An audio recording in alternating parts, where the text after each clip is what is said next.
Welcome to Vortex Studio training video series. In this tutorial we are going to show you how to add agency user. Click on the agency.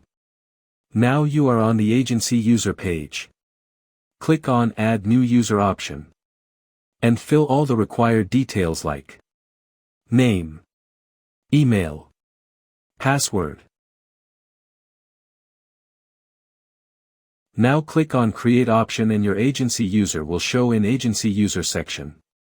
You can assign package to your user.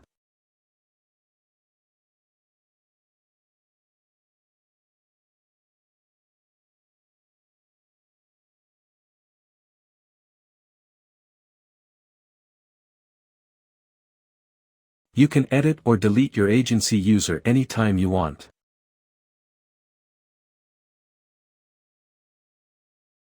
Thanks for watching the video.